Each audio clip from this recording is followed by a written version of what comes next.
Hello and welcome to Mind Shifters Radio. I'm Tim Hayes. I'm your host for the first hour, and today is Tuesday, October 5th, 2021.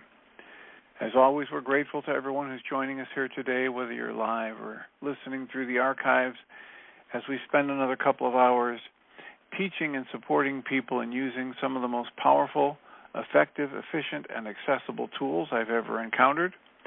These tools are available absolutely free at whyagain.org. If you go to that page and click on the Start Here link in the upper left-hand corner, it'll take you to a page where you can download and read Chapter 24 of Dr. Michael Rice's book. His book is titled, Why Is This Happening to Me Again? That chapter of the book contains a narrative description of the primary tool in this work. That tool is called the Reality Management Worksheet, sometimes called the Reality Management Wake-Up Sheet. And it's a tool I've been using to great effect for over 17 years to improve the quality of my life and most of my relationships, and effectively turn any negative emotional state I experience into part of the infallible guidance system that every one of us has been gifted. You can also download the worksheet process itself.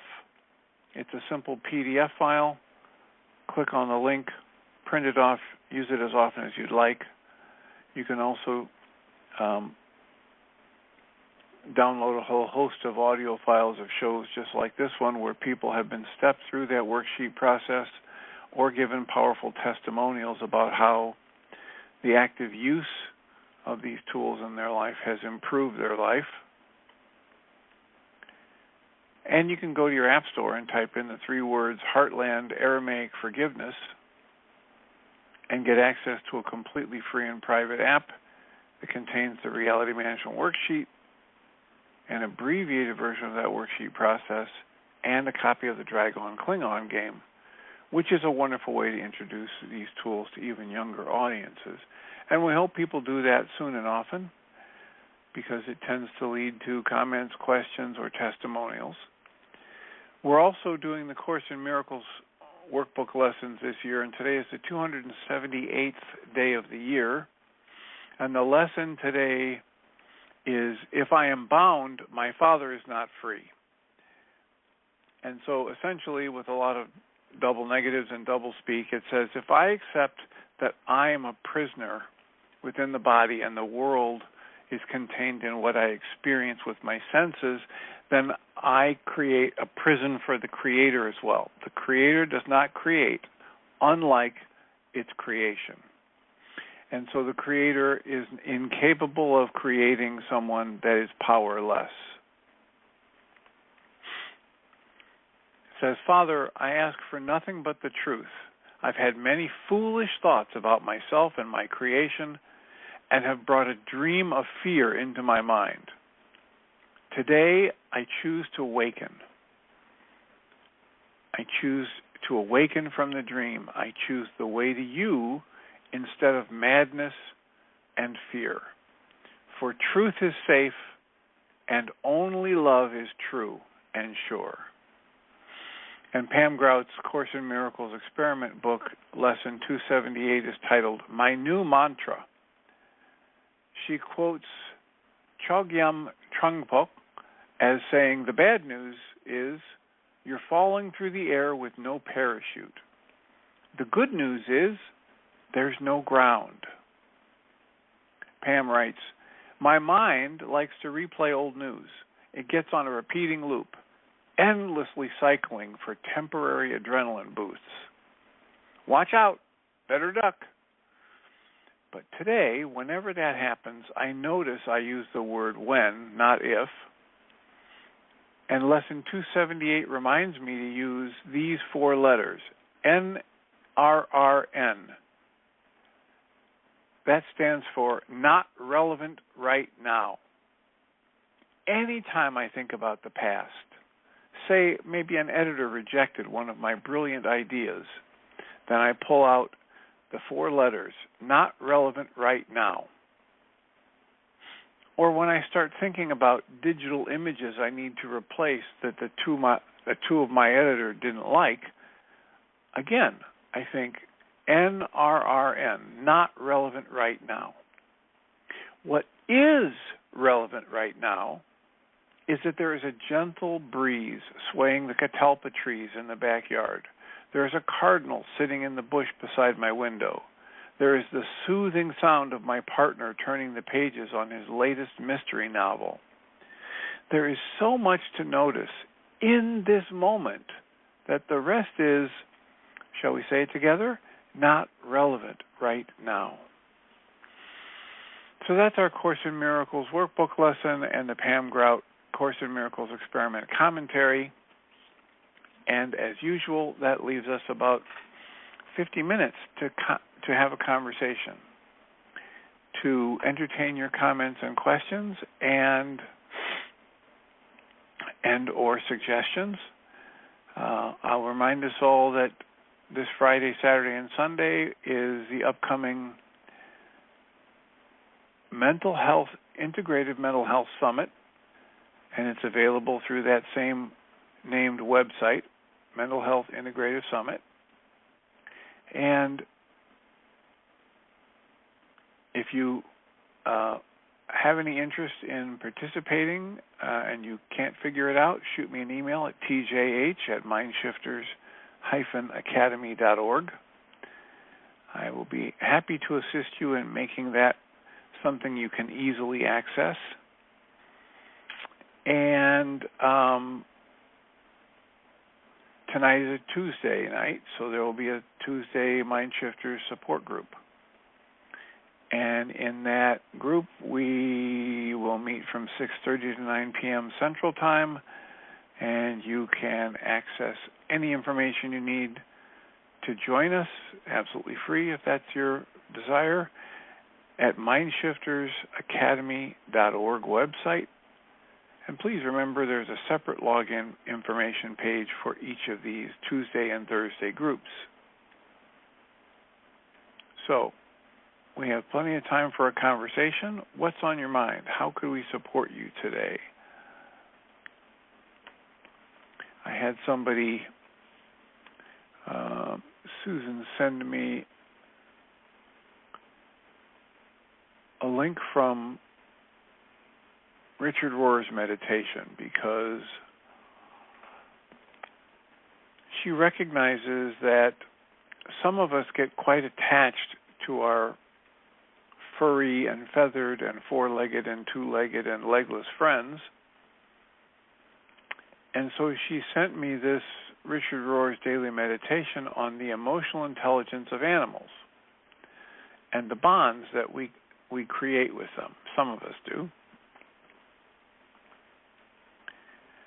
He quotes Carlo Coretto as saying, "I wonder what I ought to tell you about the friendship there was between me and a falcon." And Richard explains, Carlo Coretto, born in 1910, died in 1988, was a member of the Little Brothers of Jesus, a community of contemplatives based on the spirituality of St. Francis Assisi. In this meditation, Coretto speaks in Francis's voice, combining Francis's biography with what he might say to us today. And this is what he says. "I was in a hermitage where I had withdrawn to pray in peace. I noticed that very nearby was a falcon with its nest. We became friends. Then the falcon undertook to rouse me from my rest at the hour of prayer, at midnight, and again at dawn for lauds. He always performed his duty with precision. Once he even went beyond the call of duty. He had noticed I was not feeling well, and so he did not awaken me in the night, but only in the morning. I think God was guiding me by the falcon. You can go ahead and smile, but it happened to me, and I took pleasure in it. Even going so far as to hold conversations with all manner of creatures and preach various sermons to them. I made an effort to make them understand that I was a friend, and at first they were astounded and incredulous. But then they believed, and they drew near, and they listened to me. It was as if the dimensions of the kingdom had been enlarged for me. It was as if a number of my sisters and brothers had become measurelessly greater. And then Richard writes, science is beginning to confirm the intuitions of mystics throughout the ages, including Francis, that we share kinship with animals. Consider the insights from the fascinating book When Elephants Weep, which explores the emotional lives of animals. Author Jeffrey Mason considers animal relationships that surely transcend mere survival and could even be called love. From that book, here's an excerpt. Lionesses babysit for one another just as house cats do sometimes. Elephants appear to make allowances for other members of their herd. One African herd always traveled slowly because one of its members had never fully recovered from a broken leg suffered as a calf. A park warden reported coming across a herd with a female carrying a small calf that had been dead for several days. She placed it on the ground whenever she ate or drank. She traveled very slowly, and the rest of the elephants waited for her. There appears to be so little survival value in the behavior of this herd that perhaps one has to believe that they behaved this way just because they loved their grieving friend, who loved her dead baby and wanted to support her. Richard writes, I think we know so little about our ensouled universe. So, for those people who are especially connected or find that they have deep connections and intimate relationships with animals, you're not alone. And it's been happening for hundreds and hundreds, if not thousands and thousands of years. So, 563-999-3581. Call that number, press 1. Let me know what you'd like to do with our next 45 minutes. We have time to talk about any of the various topics that we've been exploring in the past 10 and a half years. We also have time to work through a worksheet or discuss any of the various worksheets that are available at whyagain.org.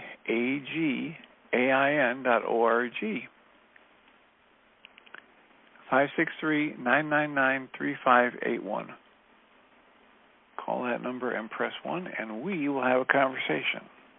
How can I support you today? I was put to mind of somebody that was reminding me about one of the older reality management worksheets, and one of the difficulties some people have when I talk about how the creation of my emotions, as with every human being, is 100% an inside job. And people get confused by this because then they talk about how this person or that situation triggered me to upset.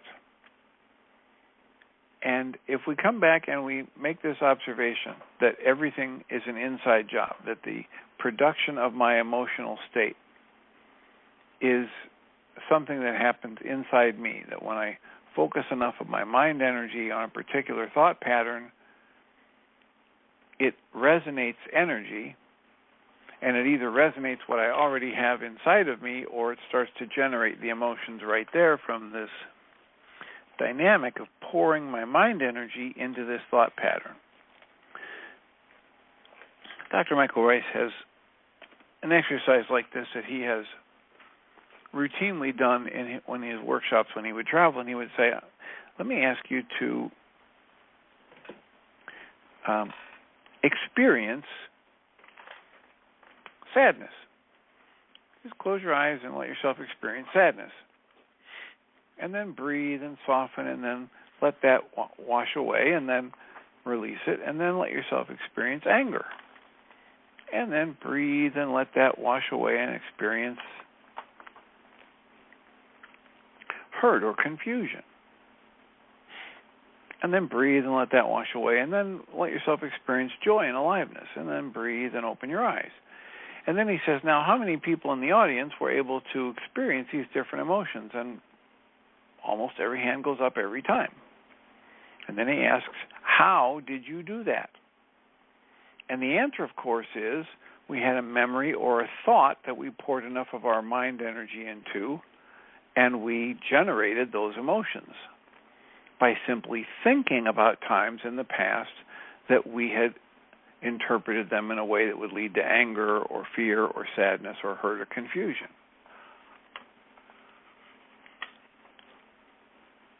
So the idea is, it is observable that when we shift the focus of our attention and pour enough of our mind energy into the new focus, we begin to generate within ourselves the shifting energies that we experience as the physical sensations that we call emotions.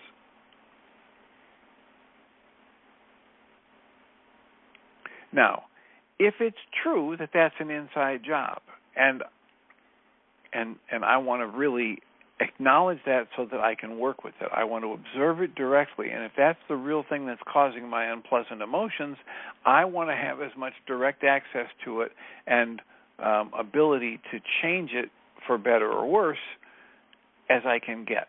Right? I want hands-on.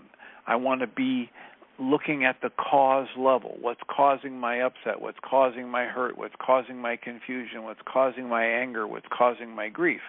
And I want to intervene in a productive way so that my life gets better.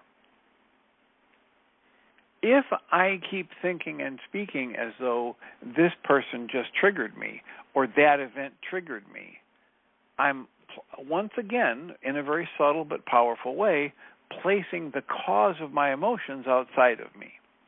But we can observe over and over again that the cause of the emotions is not outside the person, because if you're with a group of 6 to 8 people and something happens and 2 or 3 people get upset and 4 or 5 people in the group are trying to calm them down and 2 or 3 others didn't even notice that they got upset, you know it wasn't the event that caused the upset in those 2 or 3 people, because everybody in the group saw the event, and if the outside event is what caused the upset, everybody who saw it would have the same flavor of upset at the same intensity. So there's some kind of a dynamic inside the people who respond with anger that's different than the dynamic inside the people who respond with fear, that's different than the dynamic inside the people that respond with calm or focused, action-oriented to resolve a situation with a flat emotion. And that something that's different is the meaning people give the outside event. It's the interpretation that people choose and place on the event, or the automatic decision process. If you're Dr. Michael Rice, he doesn't use the word choice. He calls it an automatic decision process that has me interpreting this situation the way I have interpreted similar situations in the past, and it's like a reflexive response.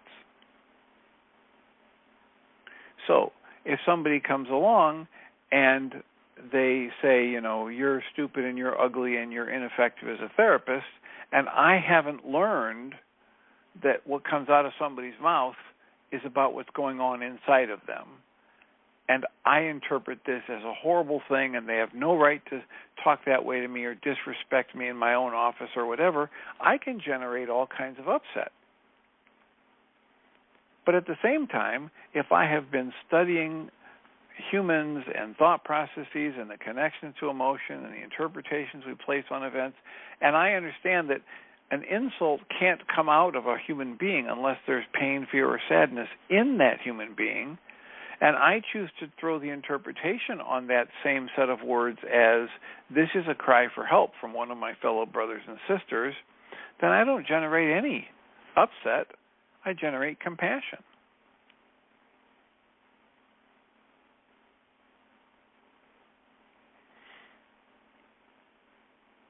I had somebody send me a link recently to a YouTube video that talks about how the world's ending. It's going to be ending, and Jesus is coming back, and it's Satan versus Jesus, and we better get our ducks in a row. And the person who sent it to me was clearly agitated. And I watched the same video, and I interpreted it very differently, and I remained calm. They had watched that video and interpreted it dramatically differently than I did, and they generated anger and fear. And they vacillate back and forth between anger and fear as they discuss the content of the video and the frustration that they generate when they expect that anybody who sees this should generate the same response they did. They get agitated because they want people to view the video and then get motivated to take action just as they are. What's the action? I don't know exactly what action they want. The action they were taking was they were speaking excitedly. They were forwarding the message to anybody who would listen. They were trying to engage people in conversation about this.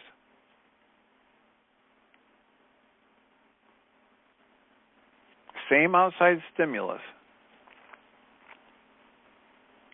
Very different internal interpretation and very different results. I had someone in my office earlier who asked, what is it about parents in the 60s and 70s? He says everybody he knows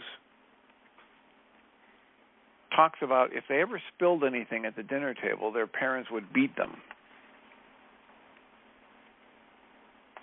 And he wondered, what's the deal with that? Why were so many parents of the people that he associates with and hangs around and talks about things and trying to get better in their life, why so many of those parents would get violently angry if anything was spilled?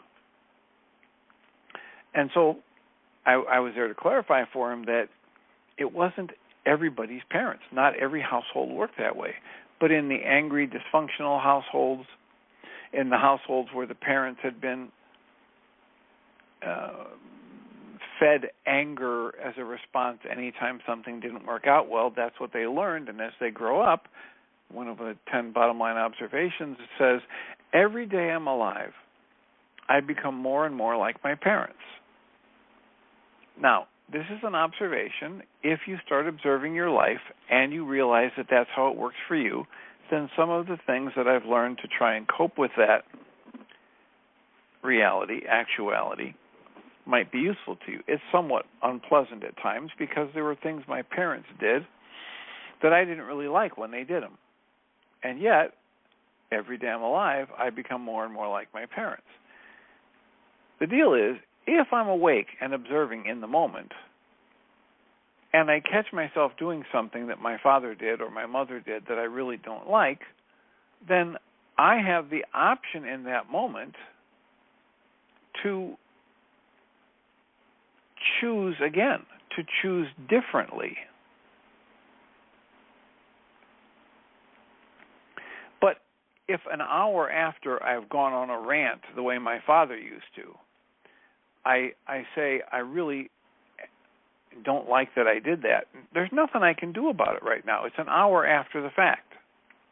The only time I can intervene and break that pattern is in the moment when I notice that my behavior is replicating this pattern I don't like.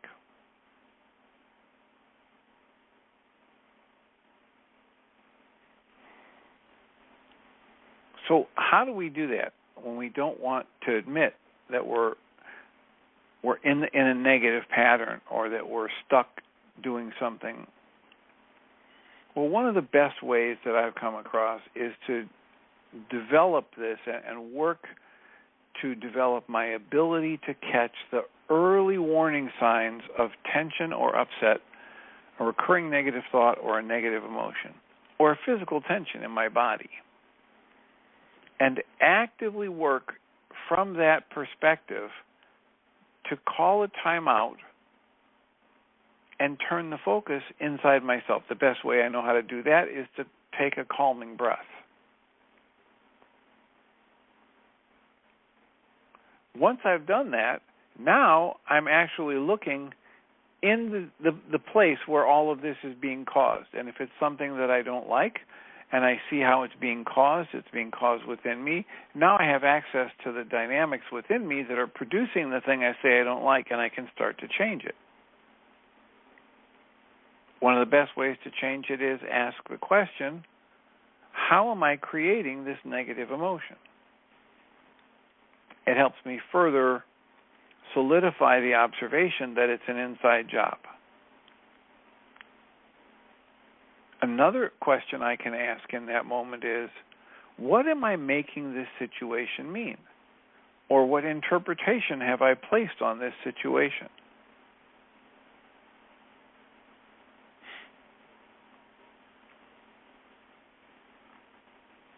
Often that's enough to give me some space, shift the negative emotional energy enough that I can engage a tool like the reality management worksheet or the EFT tapping, or another tool that's just been reintroduced to recently, the emotion code by Dr. Bradley Nelson.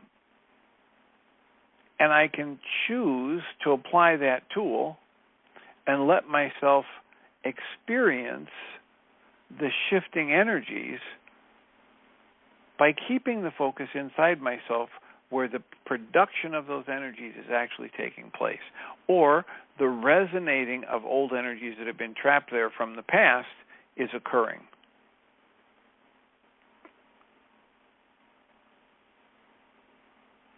And if I use the tools sooner and sooner after my recognition that I'm in a pain, a fear, a sadness, a muscular tension, a recurring negative thought, or a negative emotion of any kind, my life gets better. I use the tools, I use the emotion itself, the experience of tension or physical pain, as an alarm system to wake me up to the fact that there's something off the mark in my energy system. And then I use the tools to actually correct that energy from the energy system itself.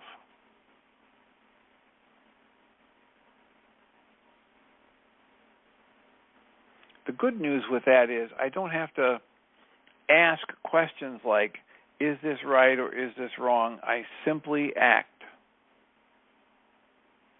I apply the tool, and I let the results of the tool act on me. I usher myself into an experience that is different than it was moments before. And in that very process, I actively demonstrate to myself that this must have been an inside job because nothing's changed about the outside world or the other person's behavior. One of the things that does change when I do that is my perception changes. My thoughts about the outside event or the people around me change, sometimes dramatically in the blink of an eye. And that is a real wake-up call. That is something I've been using for a lot of years to improve my functioning by reminding myself about how intensely true it is that this is all an inside job.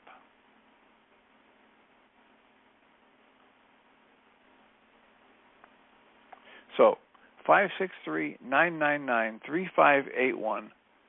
Call that number, press 1, we can have a conversation. What's on your mind? What have I stirred up with these comments, stories so far today? How can I assist you? I remember in one of the older worksheets there was a line that was all bold and all caps, and it said, "The truth is, my reality is strictly internal, it's unique to me, and it's created out of my own thoughts." A little bit later on in that same worksheet, there's a line that said,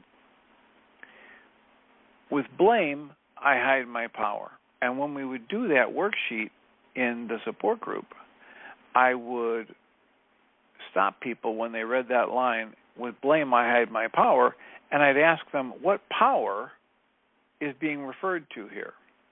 And most of the time, people would look at me dumbfounded.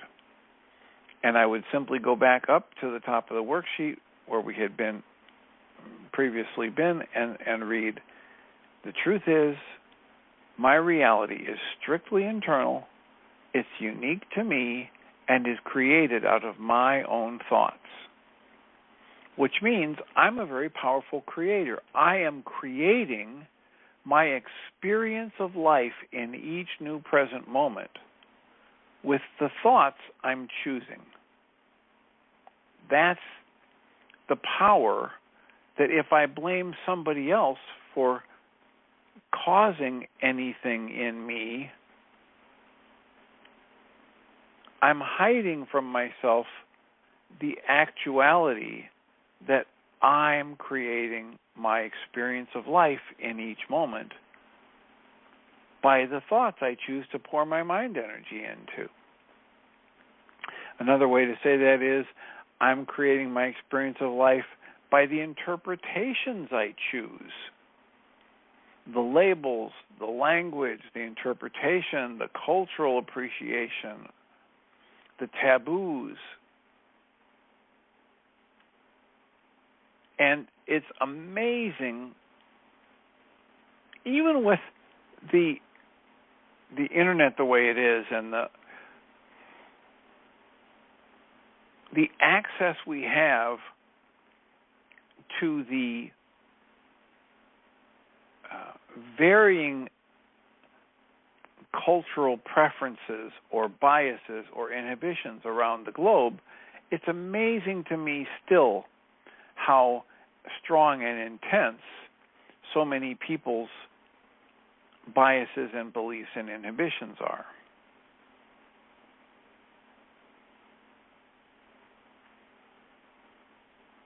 In some countries, it's absolutely fine to show naked adult humans.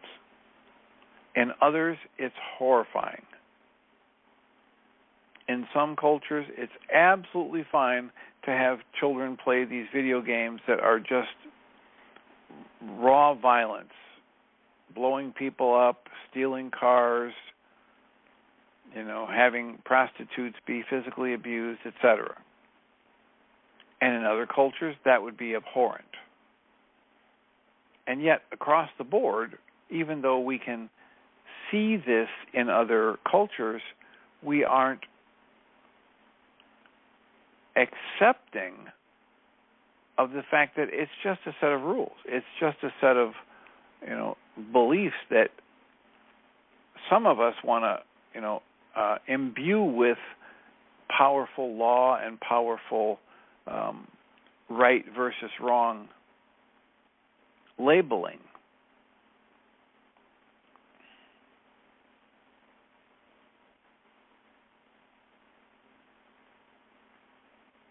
I forget where I saw this recently, but the idea of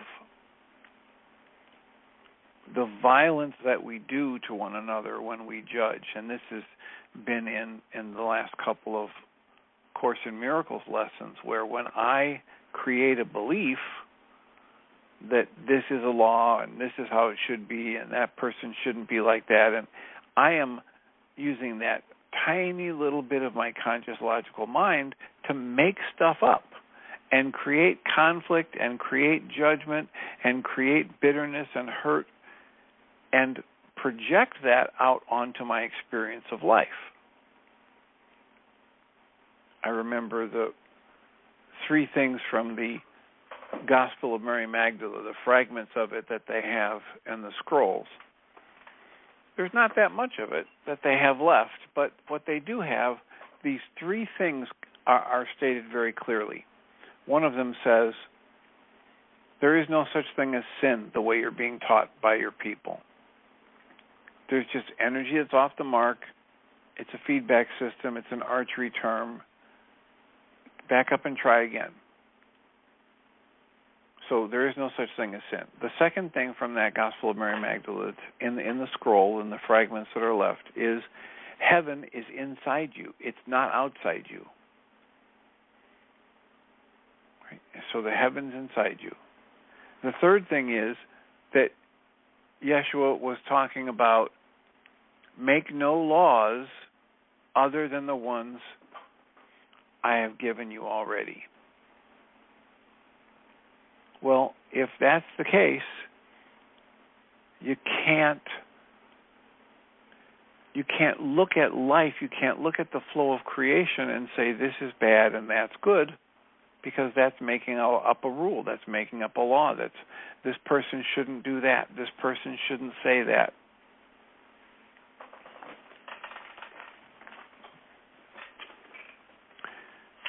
A couple of lessons ago in the Course in Miracles, it was having us accept that every person we see is the extension of the creation just as we are.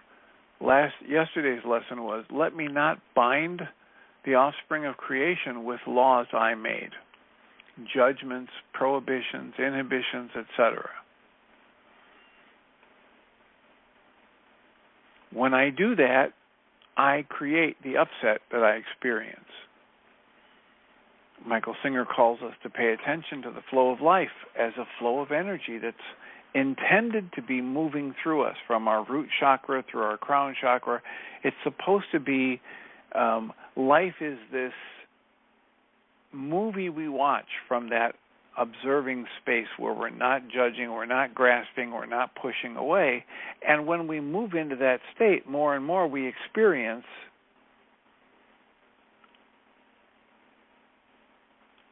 the ecstasy of creation, the bliss of allowance, of aliveness. We get to marvel in our ability to participate in this creative flow. And when I do that without the grasping or the pushing away or the judging or the categorizing, I have a very different experience of life.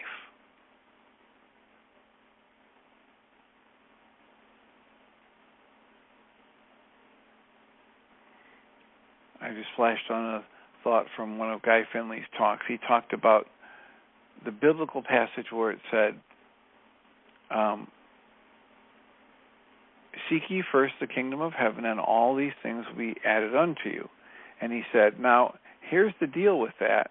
We think that what this is saying is, if we seek first the kingdom, if we do what we think the Scripture is telling us to do, we're going to get all this good stuff.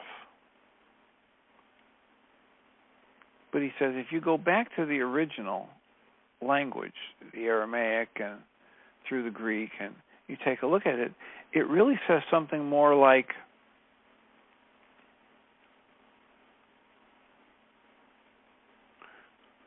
love above all things the rule of divine life. Align with the divine mind and its rule. And then all of these things you think you want, all of these material things, will be placed in a passive position within you. You're going to get the realization that all that stuff never adds anything of value to you, and the loss of that stuff doesn't take anything of value from you, because you're not defined by the stuff, the physical, the mental, the emotional stuff that most people align with or identify with or accumulate. Love above all things the way life itself unfolds, the rule of the divine life, the one mind. And all of these things you think you want and need will be placed in a passive position within you. So you'll understand that your value is internal and unchanging. You'll understand that the value of every one of your brothers and sisters that you encounter, man, woman, child, animal, plant, mineral, etc., the value of each of those people and entities is internal and unchanging.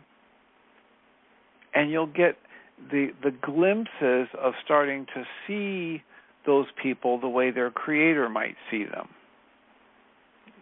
The Way of Mastery talks about the being able to see the shimmering radiance behind the image that our senses would present to us. And this goes right back into the idea that what we're trying to do is wake up to the fact that when we get stuck in our five senses and believing what stories or interpretations we make up about those, especially when they leave us feeling a tightness or a tension or a negative emotion, when we do that, what we end up with is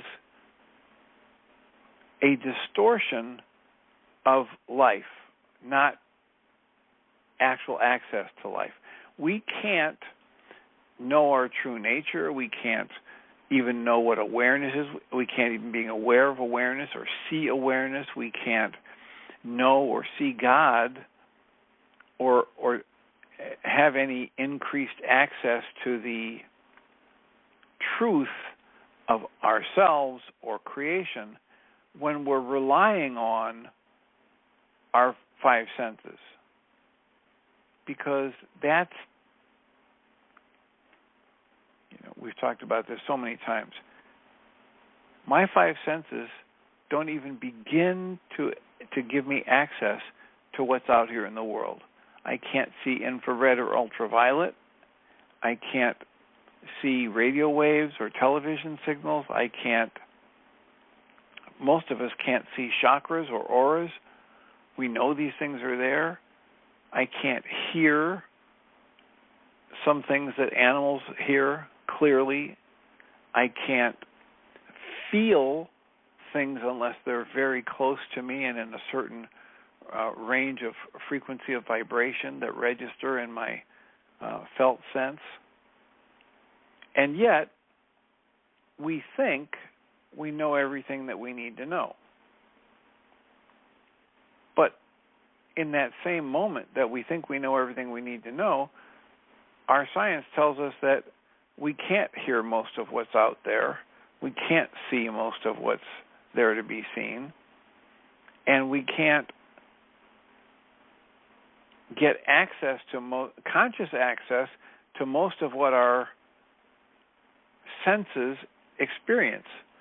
So Michael Rice likes to quote this Harvard research. I think it's getting outdated, and it's getting outdated in the way that it makes it a very generous assessment. But he says, Harvard research indicates that in the period of time it takes our brain to process 10,000 brain cells firing up in the frontal lobes where we might register something with our conscious awareness, we are only able to be aware of about 9 single bits of information. And in that same period of time, various estimates, I said, this is a conservative, a very generous estimate. We're able to be aware of 9 bits of information. There's probably 20 trillion bits of data hitting our five senses. And remember, our five senses are barely able to recognize a fraction of what is happening in the world around us. Now, when you further restrict that to language and the conditioning thoughts that most of us have been programmed with, you begin to get a sense of how constricted we are and how rigid we are in our thought patterns, which is why the great spiritual traditions are trying to bring us to questioning everything, living in the question, dropping the knowing that carries words and labels and dogmas with it, and opening to the direct experience of knowing, which goes beyond words each new heartbeat. To breathe and soften, and if you're with Richard Moss's work, it's this focused spaciousness. With other people's work, it's this mindfulness, it's present moment awareness, it's being here now. It's stepping into the center of the mandala of being and just using your focus of your awareness very gently, like you would to pick up a feather, trying not to ruffle it. And keeping your mind open to everything else that's going on around you while you gently focus on one little specific part or another.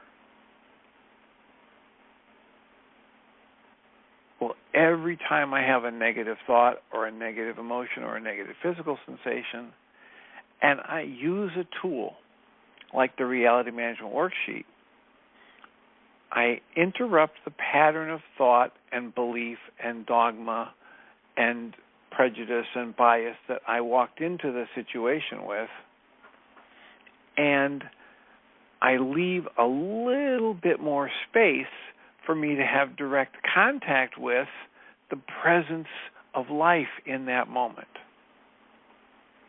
And that's what we're hoping people do on a regular basis. We're hoping people pick up the tool that resonates most with them, whether it's the EFT tapping or Michael Rice's reality management worksheet or Byron Katie's question worksheet or Diedrich Wolsack's Choose Again 6 Steps worksheet process or Ho'oponopono or the Sedona release method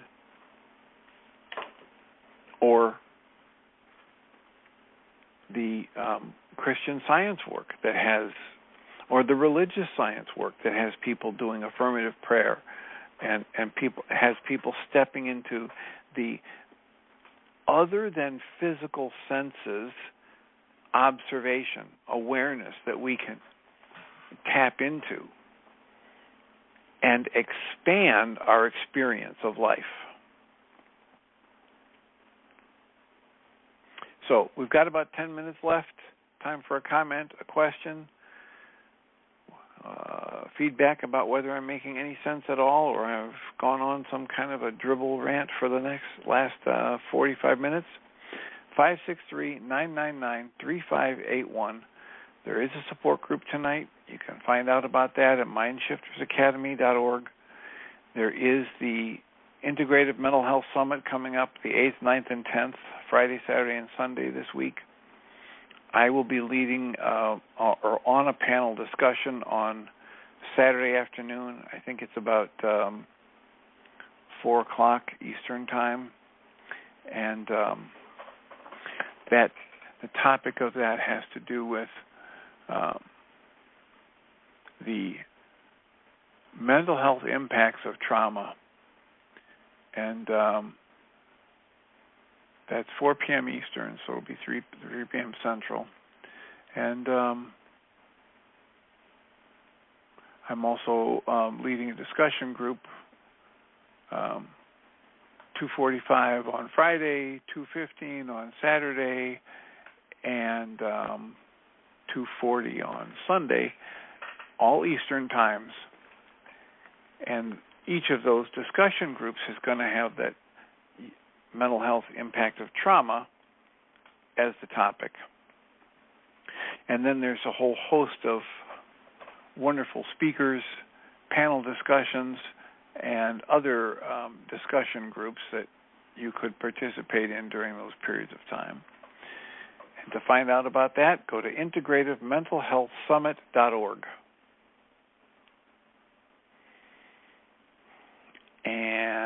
And or please pass that information along to anybody that you think might benefit from knowing about this, what we hope to be a wonderful resource for anybody who's going through a mental health challenge or trying to support someone who's going through a mental health challenge.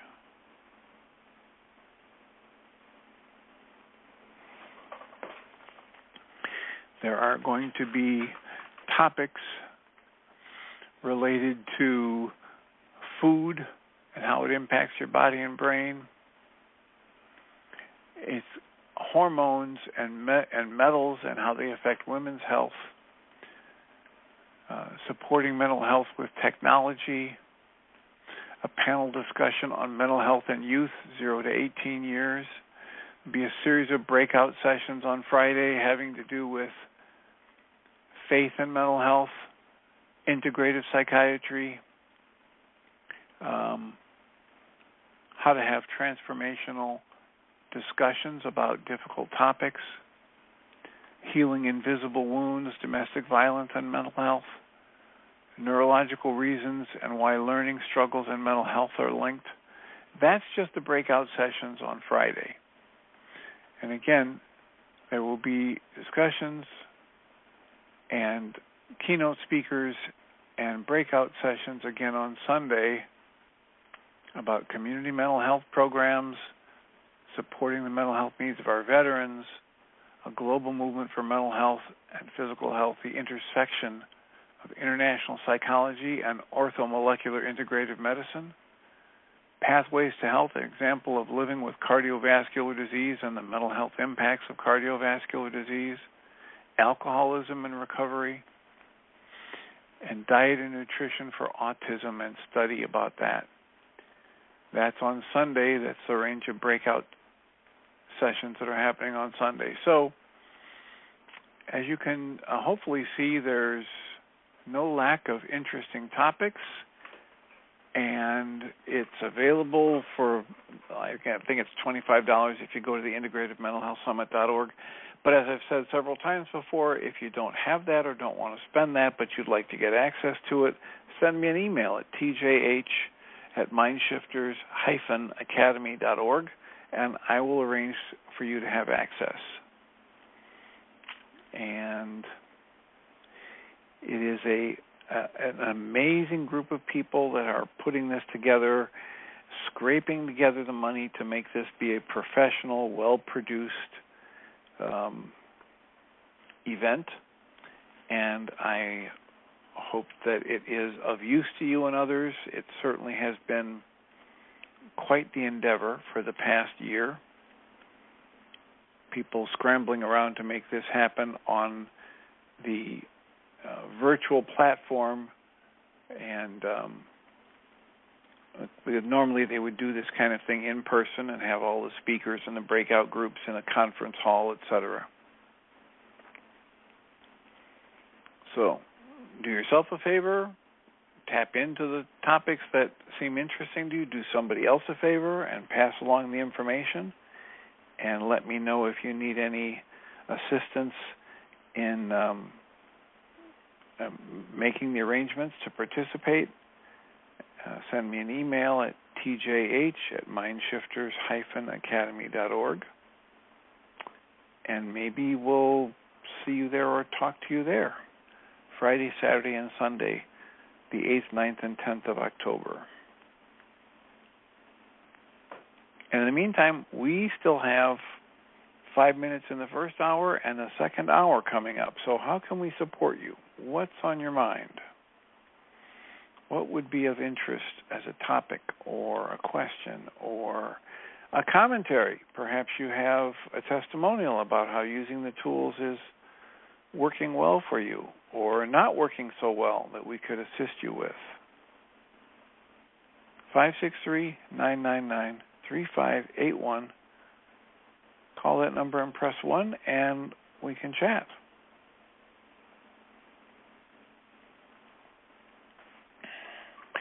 You could also suggest a question for Richard Moss, who I hope to be interviewing tomorrow, or Sean Perry, who's working with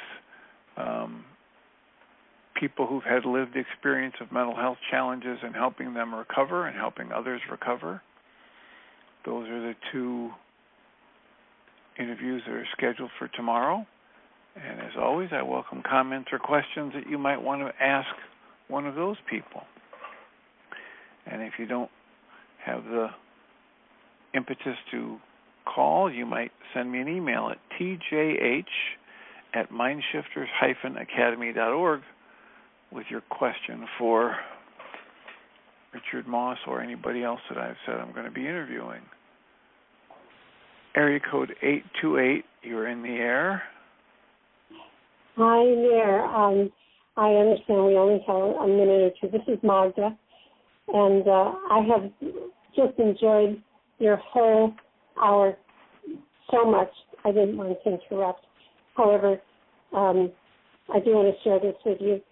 I used to get boggled by that same thing you were talking about very, very early in the program about the worksheet that said I was triggered by so-and-so, and my interpretation at that time was that so-and-so triggered me to anger, so-and-so triggered me to fear, and I got that very mixed up with the word caused. The triggering I was using as equal to cause, and of course it isn't. So I just want to share with you what I really liked about Dr. Gabor Mate and how he gave a very good example of this whole thing of triggering. So if you think of a gun has a trigger. A trigger is a very, very small thing. And if the gun is empty, and you pull the trigger, and you pull the trigger, and you pull the trigger, nothing is going to happen. But if the gun is loaded with explosives inside of bullets, and you pull the trigger, boom, you get a big explosion out towards someone else or something else. And I thought that was a really good way for my my visual learning to get it. So I just want to share that. That's a good one. And who did you get that from? Dr. Gabor Mate. And I did learn how to say his name because I've listened to him say it. I know the last time we talked, you weren't sure. I keep hearing all kinds of different people that interview him say it different ways, but so Gabor Mate. Yeah. All right. Well, that's another good one, and it's all an inside job, and any way we can get clear about how it's an inside job, it gets empowering for us, because if I can understand how I'm doing it, then I can have the access to undo it. All right. Well, thank you so much for the call. Indeed. All right. Blessings. And I will mute you and remind us all that we come from love. We're made of this stuff we call love. We actually are love, and everything else is false. And I hope to welcome Jeannie Rice in our last minute. Hi. For a transition. Hi, thank Hello. you. Yes, You're very I'm welcome. Here. All right. Okay. Well, have a wonderful show. Thank you, Dr. Tim.